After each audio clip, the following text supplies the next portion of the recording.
What's the Buzz monthly chat, the first one of 2026, if you can believe that. I don't know about you, but 2025 sure flew by for me. And looking forward to, though, to giving you some more content each month here on the What's the Buzz monthly chat. As a reminder, it is the second Tuesday of every month on Zoom and LinkedIn Live for 20 minutes. And we talk about industry trends, tips and tricks, things going on in the ERP space. But today we're talking all about payroll. And I'm sure everybody has payroll. I can imagine one business that wouldn't have payroll as part of their business processes. Being able to pay their employees is very important. So, of course, I have the payroll expert, Molly, here, and she's from Payroll. And we're going to talk about the 2026 trends and key takeaways. So, welcome, Molly, to What's the Buzz? Well, thanks so much, Amy. It's wonderful to see you and really excited to be spending some time today talking about payroll. You've known me for a lot of years Yeah. and not that many years, a lot of years. A And, lot. payroll is one of my very, very favorite things to talk about. And in the middle of January, where we are coming into a new year and closing out the last year, it's a Yeah. perfect time to start talking about what to look forward to in 2026. Really Yeah. excited to spend some time with you today. Awesome. Okay, so let's dive into the first question, which I'm sure a lot of people might be asking you right now is, are there any payroll tax changes, anything that they need to think about in 2026 when it comes to payroll and what they should be thinking about in regards to those changes? So certainly one of the beautiful things about being a business in the United States is we are a republic of states, and each state has the opportunity to have their own rules and regulations. So there are a number of state-specific changes, nothing really screamingly epic going into 2026. This is the time of year that we want to make sure that we're checking our experience rating for our unemployment insurance. Almost all of the states had a wage-based change for that unemployment insurance. So this is the right time of year to make sure that we've updated those in our payroll system and make sure that we're dealing with the 2026 changes. There are different thresholds and contribution limits for 401ks and IRAs. We do have the Secure Act 2.0 iteration for high earners in 2025 and catch-up contributions. So those are some things if you have employees that are over the age of 50 that earned over $150,000 last year and contribute into the 401k. We want to make sure that as businesses, we're paying attention to those contributions and making sure that the catch-ups are going to the right places. So changing and checking some of those limits are really important for this year. Social Security wage-based changed as well. However, this year, probably the most interesting thing that we talk about for taxes in January has to do with the One Big Beautiful Bill Act and the tax holiday on tax on overtime and tips. So if you're an employer who has employees who are qualified tip earners or have employees who are hourly employees who worked and earned overtime premium pay in 2025, this year, those employees are going to be eligible to take a deduction in their taxable earnings equal to the amount of those monies. So the overtime premium, if we think of time and a half, that Hmm. half portion, the premium is not subject to income tax on the federal level. And tips up to $25,000 for qualified workers are also not subject to income tax. Normally, we would communicate that information to our employees on the W-2. And the W-2 this year does have instructions on how to make that communication to your employees. But the IRS realized it was difficult to make the change to the form mid-year. And so they've allowed this year to be a penalty-free year, which means if you're not able to report that information on the W-2, you will not be subject to penalty from the IRS. However, your employees who work for you still have to figure out how to file their taxes. And so tax related, without question, right now, the best thing that we can do as employers is think about how to communicate to our employees, whether they're tipped or whether they were subject to overtime, what portion of their earnings were subject to be forgiven or not eligible for income tax on the federal level, and then help them understand how much for those individuals that might be. If you don't put that into the W-2, which does have fields to accommodate for that, You certainly can send a letter or some other type of communication to your employees. But if your employees aren't asking you now, when they go to file their tax return, it's really likely they're going to be picking up the phone and calling their payroll department. And having a communication ready to get ahead of that is one of the best tax related things we can do this year. Awesome. All right. All right. How about this? What should we look for in a scalable payroll solution as our business evolves? So when we talk about scalable, and we of course love to talk about scalability when we're talking about solutioning, right? It's one of the things, having been in software publishing for many, many years, specific to payroll and HR, the scalability, the usability into the future is really important. And for businesses, we have to look at that both to expand our business and also to contract. And currently, when we're looking at our payroll and HR systems, we want to make sure that we are taking a look at the system, making sure the technology in and of itself is compatible with the other initiatives we have going on with our business.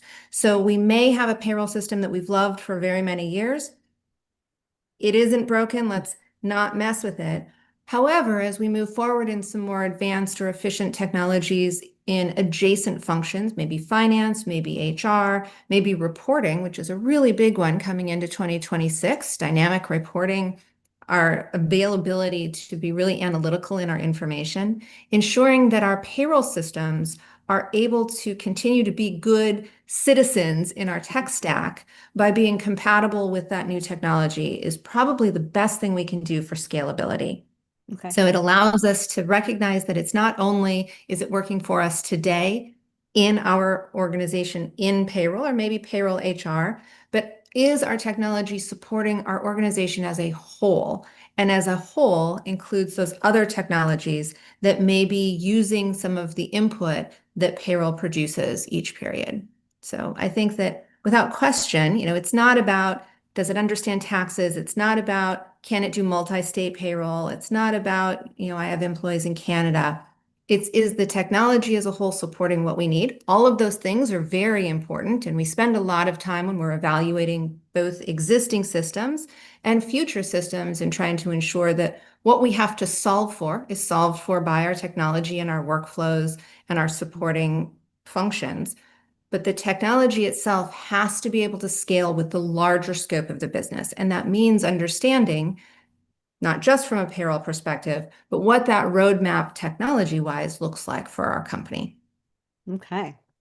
So, of course, last but not least, we have to talk about AI because that's Sure. the buzzword that will continue on throughout the 25, went obviously in 2025, now 2026. But from a payroll perspective, how does AI fit into that, and how can it support, accuracy, efficiency, and other things that it might help with payroll as a whole?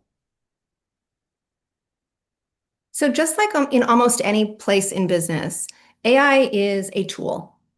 And so, because it is machine learning, because it is understanding and consuming inputs having to do with potentially those state rules and regulations we talked about at the beginning of the conversation, new changes, things of that nature, it is a really nice piece to add into our processing as a step, right? If we have a question, there are a good number of tools publicly available that we can go to help streamline finding information to answer the questions we are looking for.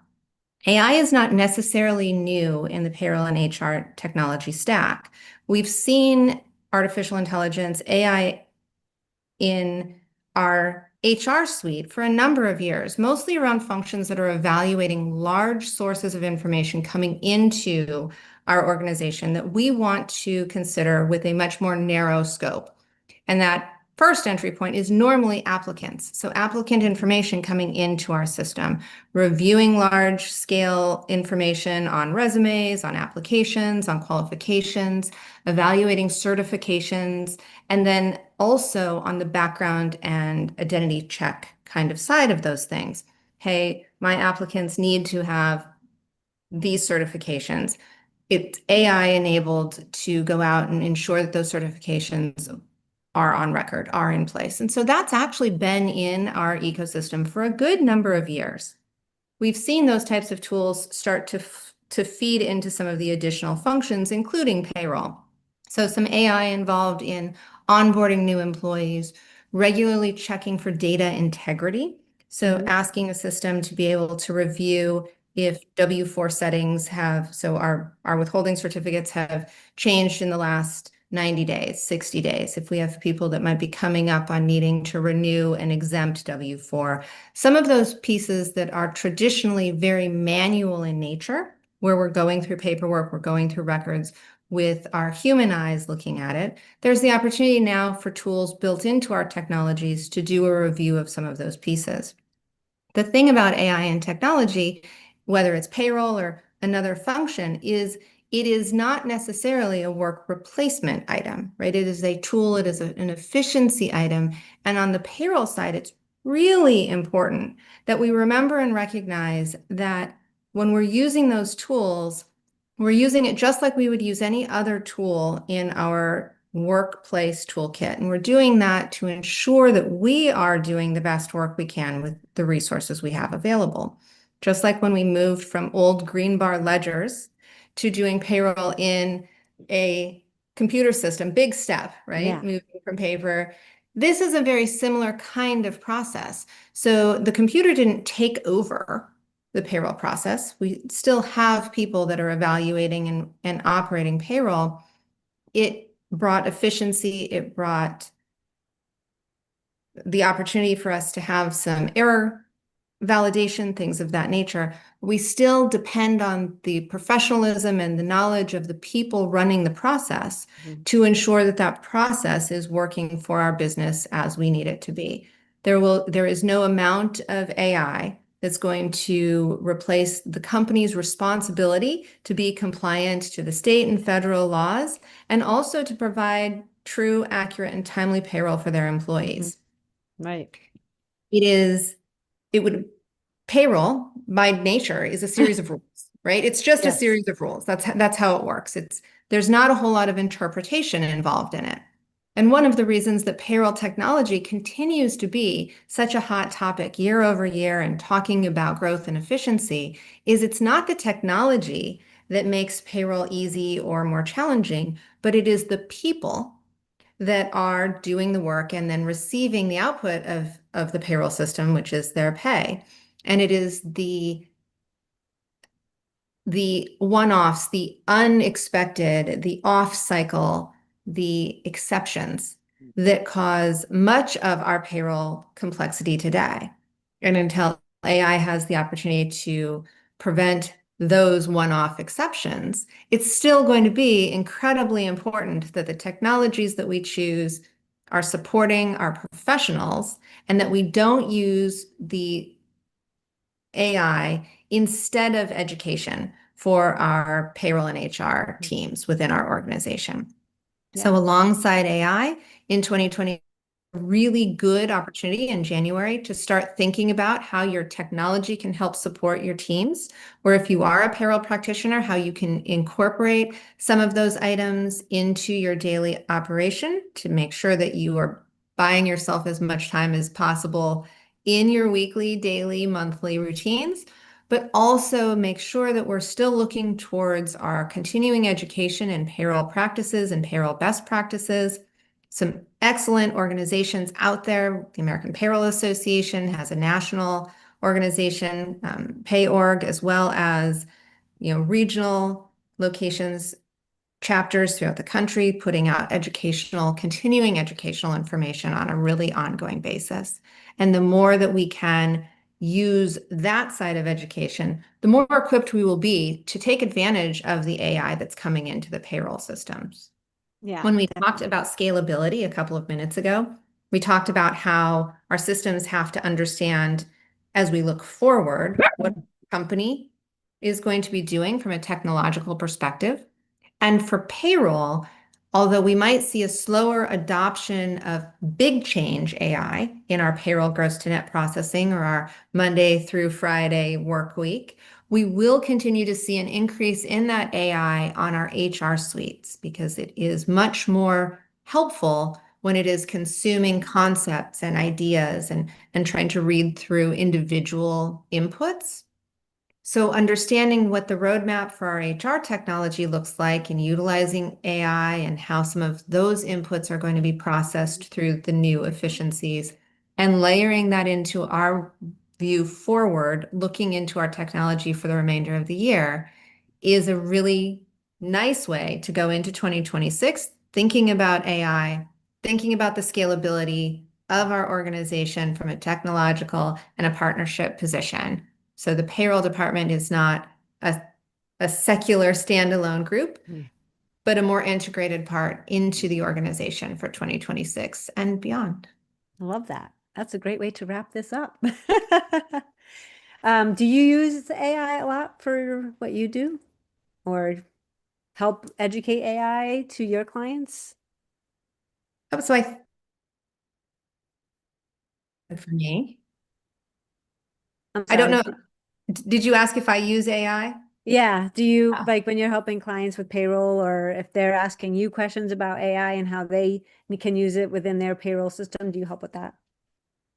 Yeah, so we do, and I use AI personally, individually, a lot with the tools that are writing tools. And so when I explain something and I'm doing it verbally, and then I try to convert that into something that's going to be a written document. A lot of times I will take my draft as I have described it and run it through one of the AI writing tools, similar to ChatGPT, to help make it more consumable to someone that might not necessarily like my nomenclature or be as familiar with that. And I find that to be very, very helpful to be able to provide a couple of different options as we are putting out communication that might be employee facing, Mm-hmm. to be able to put them out in iterations, one that might be a little bit more directed to someone with a payroll background who is more comfortable with the types of way I describe some of these processes, and then be able to take that same message and convert it into something that might be employee centric, employee facing,